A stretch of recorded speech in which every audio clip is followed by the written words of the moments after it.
राहुल गांधी ने लोकसभा में राष्ट्रपति के अभिभाषण पर चर्चा में भाग लेते हुए कहा कि आरएसएस और अजीत डोभाल ने देश पर अग्निवीर योजना थोपी है। उन्होंने कहा करीब 3600 किलोमीटर यात्रा की और इसमें काफ़ी कुछ सीखने को मिला। जनता की आवाज़ हिंदुस्तान की आवाज़ है, उसको गहराई से सुनने का मौका मिला। शुरुआत में मैंने सोचा था कि 3500 किलोमीटर चलना है, मुश्किल है, लेकिन किया जा सकता है। आप भी राजनेता हो, हम भी राजनेता हैं, चाहे सेवक कह लीजिए। राहुल ने कहा आजकल की राजनीति में हमारा पुराना ट्रेडिशन था जो पैदल चलने का, उसको हम सभी भूल गए हैं या पालन नहीं करते हैं। उसमें मैं भी और आप भी शामिल हैं। कोई गाड़ी, कोई हवाई जहाज और कोई हेलीकॉप्टर में जाता है, पैदल कम चलते हैं। जब पैदल चला जाता है तो मैं 1, 2, 10 या 100 किलोमीटर की बात नहीं कर रहा, 200 से 300 किलोमीटर की बात कर रहा हूं। शरीर पर दबाव आता है। राहुल गांधी ने लोकसभा में पोस्टर भी लहराए और गौतम अडानी को लेकर सरकार से कई सवाल भी किए। लोकसभा स्पीकर बार बार उनसे कहते रहे कि संयम बरतें। राहुल गांधी ने कहा कि राष्ट्रपति अभिभाषण में बहुत सारी योजनाएं कह गई हैं, लेकिन अग्निवीर के बारे में सिर्फ एक बार बोला गया, उसमें बेरोजगारी, महंगाई शब्द नहीं था। जनता कुछ कह रही है लेकिन राष्ट्रपति अभिभाषण में कुछ नहीं है। उन्होंने विदेश नीति को लेकर भी सरकार पर हमले किए और सरकार पर कई गंभीर आरोप लगाते हुए राहुल गांधी ने कहा कि सरकार युवाओं को रोजगार देने के लिए बिल्कुल भी प्रयास नहीं कर रही है। कारण है आज देश में करोड़ों युवाओं के पास रोजगार नहीं है और सरकार की तरफ से प्रयास भी नहीं किया जा रहा है। देश के युवाओं में भारी निराशा है, लेकिन देश के युवाओं के लिए सरकार के पास कोई विजन नहीं। बजट में भी सरकार ने कुछ खास ऐलान नहीं किया। बिजनेसमैन गौतम अडानी को लेकर राहुल गांधी पहले से सरकार पर हमलावर रहे हैं। इस बार भी मौका था और दस्तूर भी, इसलिए राहुल गांधी पीएम मोदी और बिजनेसमैन गौतम अडानी पर जमकर बरसे। राहुल ने कहा कि केरल, तमिलनाडु और पूरा हिंदुस्तान, सभी जगह एक नाम सुनने को मिला और वो था सिर्फ अडानी।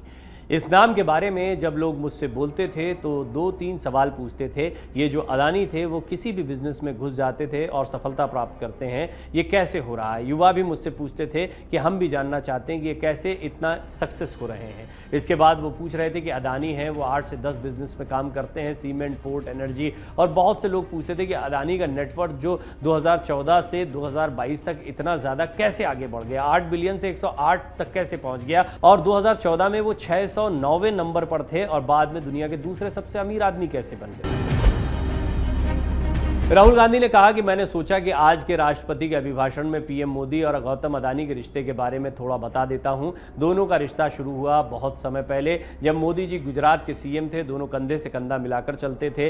वो मोदी को गुजरात के बारे में आइडिया देते थे। उन्होंने कहा कि अगर आप बिजनेसमैन को साथ लोगे तो आप वाइब्रेंट गुजरात कर सकते हैं और इससे प्रदेश आगे बढ़ेगा। तभी से खेल शुरू हुआ। 2014 में मोदी जी दिल्ली आते हैं और असली खेल वहीं से शुरू होता है। 2016 में वो 609वें नंबर पर थे और कुछ ही सालों में दूसरे नंबर पर। कुछ साल पहले सरकार ने हिंदुस्तान के एयरपोर्ट को डेवलप करने के लिए, उस समय रूल जो थे, जिस किसी को एयरपोर्ट बनाने का अनुभव नहीं है वो एयरपोर्ट नहीं बना सकता है, इस रूल को भी किनारे किया।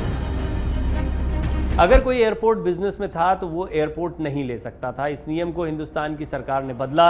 नियम किसने बनाया ये महत्वपूर्ण नहीं, इसको बदला किसने ये महत्वपूर्ण है। उस समय मीडिया में इसके बारे में चर्चा हुई थी और अडानी जी को 6 एयरपोर्ट दिए गए थे। राहुल गांधी ने सरकार पर आरोप लगाते हुए कहा कि उसके बाद भारत का सबसे ज्यादा प्रॉफिट में चलने वाले एयरपोर्ट को ईडी का दबाव बनाकर अडानी के हाथों में दे दिया गया। अडानी हिंदुस्तान के 24% एयरपोर्ट ट्रैफिक को अपने हाथ से निकालते हैं। अडानी के लिए सरकार कोई भी नियम कानून नहीं मानती है। बस इस सरकार का एक ही मकसद है कि किसी भी कीमत पर अडानी को फायदा होना चाहिए। इसके लिए सरकार और पीएम मोदी किसी भी हद तक जाने के लिए तैयार बैठे रहते हैं और अडानी को फायदा देने के लिए सरकार ईडी, सीबीआई का भी खूब इस्तेमाल करती है।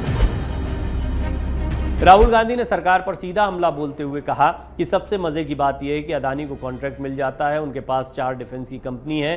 पीएम इजराइल जाते हैं और पैदल चलते हैं, लेकिन पीछे से जादू से जहाज़ों का मेंटेनेंस, आर्म और हथियार का बिजनेस अडानी को मिल जाता है। डिफेंस इलेक्ट्रॉनिक का काम करने वाली कंपनी को अडानी जी के हवाले कर दिया गया है। एयरपोर्ट का 30% अडानी के पास चला गया। हिंदुस्तान और इजराइल का हथियारों वाला बिजनेस 90% उठाकर ले गए।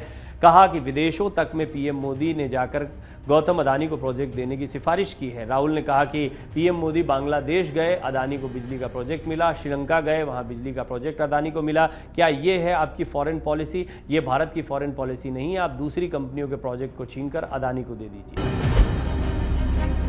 लोकसभा में कांग्रेस सांसद राहुल गांधी ने कहा कि हमने जब युवाओं से उनकी नौकरी के बारे में पूछा तो कई लोगों ने कहा कि वो बेरोजगार हैं या कैब चलाते हैं। किसानों ने पीएम बीमा योजना के तहत पैसा नहीं मिलने की बात कही, उनकी जमीन छीन ली गई। जबकि आदिवासियों ने आदिवासी बिल की बात कही, लोगों ने अग्निवीर योजना के बारे में भी बात की। लेकिन युवाओं ने कहा कि इससे हमें 4 साल बाद नौकरी छोड़ने के लिए कहा जाएगा। मोदी जी देश के किसानों और गरीबों को छोड़कर पूरा समय अदानी जी को दे रहे हैं। देश में किसान, जवान, कर्मचारी सब परेशान है, लेकिन सरकार सिर्फ अदानी जी को लाभ देने के लिए प्रयास करती हुई दिखाई दे रही है। ये बात ऐसे ही नहीं कह रहा हूं, बल्कि लोगों ने मुझे खुद आकर अपनी समस्याओं के बारे में बताया है। राहुल गांधी ने कहा कि पीएम मोदी ऑस्ट्रेलिया जाते हैं और जादू से एसबीआई ने अडानी को $1 बिलियन का लोन दिया। फिर वो बांग्लादेश जाते हैं और फिर Bangladesh power development board Adani के साथ 25 साल के लिए अनुबंध पर हस्ताक्षर करता है। पहले मोदी के जहाज से अदानी जाते थे, अब अदानी के जहाज से मोदी जाते हैं। राहुल गांधी ने सदन में गौतम अदानी की फोटो दिखाई, जिस पर लोकसभा स्पीकर ने आपत्ति भी जताई। उन्होंने कहा कि ये उचित नहीं है। कुल मिलाकर सरकार हर प्रोजेक्ट अदानी को देने के लिए बेताब क्यों रहती है। पहले अदानी के हवाई जहाज में पीएम मोदी जाते थे, अब पीएम मोदी के हवाई जहाज में अदानी जाते हैं। आपकी विदेश यात्राओं में कितनी बार आपके साथ गए? अदानी जी ने पिछले 20 सालों में बीजेपी को कितने पैसे दिए? अदानी जी के बारे में दुनिया के लोगों को रिसर्च करनी चाहिए। हार्वर्ड विश्वविद्यालय को रिसर्च करना चाहिए कि कैसे उन्होंने ये सफलता हासिल की है, क्योंकि मोदी और उनकी सरकार देश विदेश हर जगह अदानी जी को लाभ देने के लिए सोचती है। कुछ दिन पहले हिंडनबर्ग की रिपोर्ट आई, उसमें लिखा था कि अदानी जी की भारत के बाहर शेल कंपनी है। सवाल है कि शेल कंपनी किसकी है? ये सवाल राहुल गांधी ने उठाए। हजारों करोड़ रुपए शेल कंपनी भारत में भेज रही है। ये किसका पैसा है?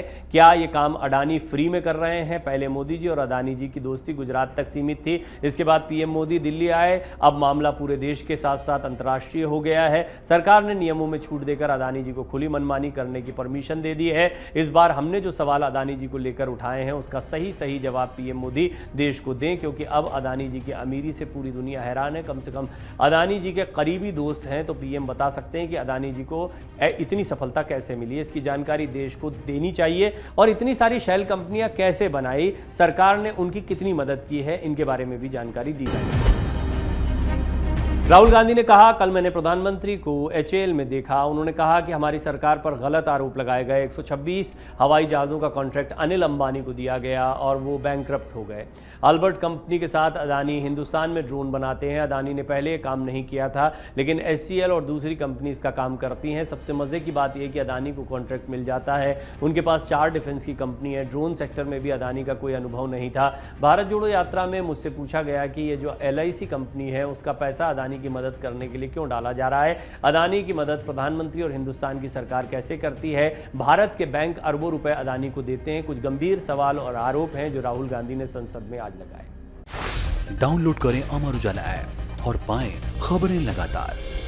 अगर आप ये वीडियो YouTube पर देख रहे हैं तो हमारे चैनल को सब्सक्राइब करें और बेल आइकन को दबाना ना भूलें। अगर आप Facebook पर ये वीडियो देख रहे हैं तो हमारे पेज को लाइक करें।